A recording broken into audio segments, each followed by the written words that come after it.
ನಮಸ್ತೆ ವೀಕ್ಷಕರೇ, ಚಾರ್ವಾಕ ಸುದ್ದಿವಾಹಿನಿಗೆ ಸ್ವಾಗತ. ಈಗಾಗಲೇ ಸರಣಿ ವಿಡಿಯೋಗಳ ಮೂಲಕ ನಿಮ್ಮನ್ನು ಭೇಟಿಯಾಗ್ತಾ ಇದ್ದೇನೆ. ಈ ಸರಣಿ ವಿಡಿಯೋಗಳು ಹಲವು ಥರದ ಪಾಸಿಟಿವ್ ಆದಂಥ ಫಲಿತಾಂಶವನ್ನು ನೀಡ್ತಾ ಇದೆ. ಹಲವಾರು ಗೆಳೆಯರು ಕರೆ ಮಾಡಿಬಿಟ್ಟು ಒಳ್ಳೆಯ ಪ್ರಯತ್ನ ಎಂದು ಹೇಳ್ತಾ ಇದ್ದಾರೆ. ಹಾಗೆಯೇ ತುಂಬ ಮಾಹಿತಿಗಳು ಸಿಗ್ತಾ ಇದ್ದಾವೆ. ನಾನು ಈ ಹಿಂದಿನ ವಿಡಿಯೋದಲ್ಲಿ ಜಲಜೀವನ್ ಮಿಷನ್ ಬಗ್ಗೆ ಹೇಳಿದ್ದೆ. ಪ್ರತಿ ಗ್ರಾಮಾಂತರ ಪ್ರದೇಶದಲ್ಲಿ ಪ್ರತಿ ಮನೆಗೂ ಕುಡಿಯುವ ನೀರು ಕೊಡಬೇಕು ಎನ್ನುವ ಒಂದು ಯೋಜನೆ. ಕೇಂದ್ರ ಸರ್ಕಾರ 50%, ರಾಜ್ಯ ಸರ್ಕಾರ 50%, ಇಬ್ಬರು ಜಂಟಿಯಾಗಿ ಪ್ರತಿ ಮನೆಗೂ ನೀರನ್ನು ಕೊಡಬೇಕು, ಕುಟುಂಬಕ್ಕೆ ನೀರಿನ ಕೊರತೆ ಆಗಬಾರ್ದು ಅನ್ನುವ ಉದ್ದೇಶ ಇದರ ಹಿಂದೆ ಇತ್ತು. ಇದರ ಭಾಗವಾಗಿ ಸಾಗರ ತಾಲೂಕಿನಲ್ಲೂ ಕೂಡ ಈ ಒಂದು ಯೋಜನೆ ಜಾರಿಗೆ ಬಂತು. ಸಾಗರ ತಾಲೂಕಿಗೆ ಸುಮಾರು 180 ಕೋಟಿ ರೂಪಾಯಿ ಮಂಜೂರು ಆಗಿದೆ. ಅದರ ಕೆಲಸಗಳು ಕೂಡ ಆರಂಭ ಆಗಿದೆ. ಈಗಾಗಲೇ ಸುಮಾರು 69 ಕೋಟಿಯಷ್ಟು ಈ ಕೆಲಸ ಏನಾಗಿದೆ ಅದರ ಪೇಮೆಂಟ್ ಕೂಡ ಆಗಿದೆ ಸ್ನೇಹಿತರೆ. ಒಟ್ಟಾರೆಯಾಗಿ 238 ಕಾಮಗಾರಿ ಆಗಿದೆ.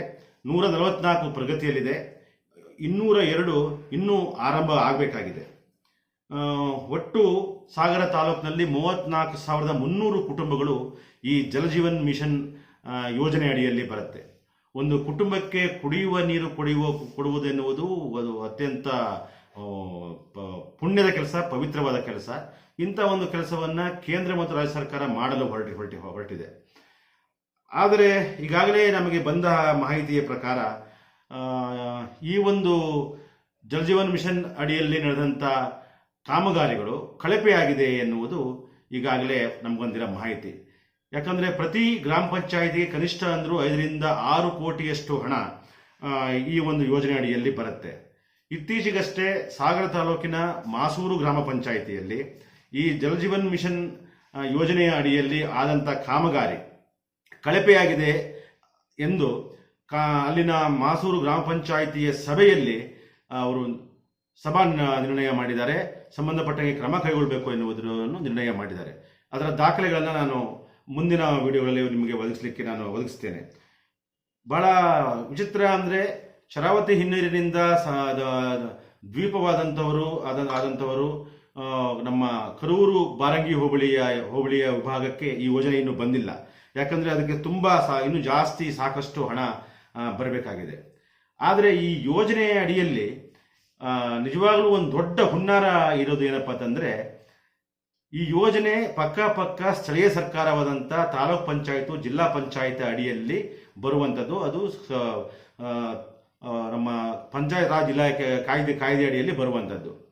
ಯಾವಾಗ ತಾಲೂಕ್ ಪಂಚಾಯತ್ ಮತ್ತು ಗ್ರಾಮ ಪಂಚಾಯತಿ ಚುನಾವಣೆ ಅವಧಿ ಮುಗೀತು ಮತ್ತು ಚುನಾವಣೆ ಆಗಬೇಕಿತ್ತು, ಹಿಂದಿನ ಬೊಮ್ಮಾಯಿ ಸರ್ಕಾರ ಮತ್ತು ಇಂದಿನ ಸಿದ್ದರಾಮಯ್ಯ ಸರ್ಕಾರ ಇಬ್ಬರೂ ಸೇರಿ ಎರಡೂ ಸರ್ಕಾರವೂ ಕೂಡ ತಾಲೂಕ್ ಪಂಚಾಯತ್ ಮತ್ತು ಗ್ರಾಮ ಪಂಚಾಯತ್ ಚುನಾವಣೆ ಆಗದಿರೋ ಹಾಗೆ ನೋಡಿಕೊಂಡಿದೆ. ಕಾರಣ ಇಷ್ಟೇ, ತಾಲೂಕ್ ಪಂಚಾಯತ್ ಮತ್ತು ಜಿಲ್ಲಾ ಪಂಚಾಯತ್ ಚುನಾವಣೆ ಆದರೆ ಈ ಹಣವನ್ನು ನಿರ್ವಹಣೆ ಮಾಡುವವರು ಜಿಲ್ಲಾ ಪಂಚಾಯತ್ ಮತ್ತು ತಾಲೂಕ್ ಪಂಚಾಯತ್ ಸದಸ್ಯರುಗಳು.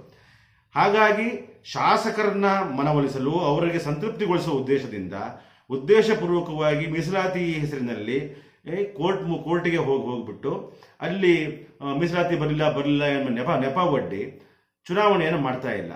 ಇದು ಮತ್ತೆ ಶಾಸಕರು ಈ ಯೋಜನೆಗಳ ಮೂಲಕ ಮತ್ತೆ ಒಳವ್ಯವಹಾರ ಮಾಡಲು ಅವಕಾಶ ಮಾಡಿಕೊಡುವ ದೊಡ್ಡ ಹುನ್ನಾರ ಅನ್ನೋದರಲ್ಲಿ ಯಾವುದೇ ಅನುಮಾನವೇ ಇಲ್ಲ. ಇಂತಹ ಒಂದು ಸ್ಥಳೀಯ ಸರ್ಕಾರದ ಹಕ್ಕನ್ನು ಕಸಿದುಕೊಳ್ಳುವಂಥ ಈ ಸರ್ಕಾರ ಇದೆಯಲ್ಲ, ಇದು ನಿಜಕ್ಕೂ ಪ್ರಜಾಪ್ರಭುತ್ವ ವಿರೋಧಿ. ನೋಡಿ ಯಾವ ಥರ ಅಂತಂದರೆ, ಸಿದ್ದರಾಮಯ್ಯ ಸರ್ಕಾರ ಜಾತ್ಯತೀತ ಸರ್ಕಾರ ಅಂತ ಹೇಳ್ತೀವಿ. ಈ ವಿಚಾರದಲ್ಲಿ ಸಿದ್ದರಾಮಯ್ಯ ಸರ್ಕಾರ ಎಲ್ಲರಿಗೂ ಸರಿಯಾದಂಥ ಅಧಿಕಾರವನ್ನು ಕೊಡುತ್ತೆ ಅಂತ ಹೇಳ್ತೀವಿ. ಆದರೆ ಈ ಜಲಜೀವನ್ ಮಿಷನ್ ವಿಚಾರದಲ್ಲಿ ಮಾತ್ರ ಯಾವ ರೀತಿ ಅಂದರೆ, ಬೊಮ್ಮಾಯಿ ಸರ್ಕಾರ ಯಾವ ಹೆಜ್ಜೆಯನ್ನು ಇಟ್ಟಿತ್ತೋ ಅದೇ ಹೆಜ್ಜೆಯನ್ನ ಸಿದ್ದರಾಮಯ್ಯ ಸರ್ಕಾರ ಇಟ್ಟಿದೆ. ಇದು ಸರಿಯಲ್ಲ. ಸಿದ್ದರಾಮಯ್ಯನವರೇ, ನಿಮ್ಮ ಈ ನಿಲುವಿನಿಂದ ನೀವು ಹೊರ ಬರಬೇಕು. ತಕ್ಷಣವೇ ಜಿಲ್ಲಾ ಪಂಚಾಯತ್ ಚುನಾವಣೆಯನ್ನು ನಡೆಸಲು ಮುಂದಾಗಬೇಕು. ಈ ಯೋಜನೆ ಆಕ್ಚುಲಿ 2024ಕ್ಕೆ ಅಂತ್ಯದಲ್ಲಿ ಮುಗಿಬೇಕು ಯೋಜನೆಯ ಪ್ರಕಾರ. ಇನ್ನು ಬಹುಶಃ ಇನ್ನೊಂದು 6 ತಿಂಗಳು ಅದಕ್ಕಿಂತ ಮುಂದುವರಿಯಬಹುದು. ಆದರೆ ಇದಕ್ಕೆ ನೀವು ಅವಕಾಶ ಮಾಡಿಕೊಡಬೇಕು ಅಂತ ಹೇಳ್ತೇನೆ. ನಮಸ್ಕಾರ. ನಾನು ಚಾರ್ವಾಕ ರಾಘವೇಂದ್ರ, ಪ್ರಧಾನ ಸಂಪಾದಕ, ಚಾರ್ವಾಕ ಸುದ್ದಿವಾಹಿನಿ. ನನ್ನೊಂದಿಗೆ ಸಂದೀಪ್ ಸಾಗರ್, ಸುದ್ದಿ ಸಂಪಾದಕರು, ಚಾರ್ವಾಕ ಸುದ್ದಿವಾಹಿನಿ. ನಮಸ್ತೆ.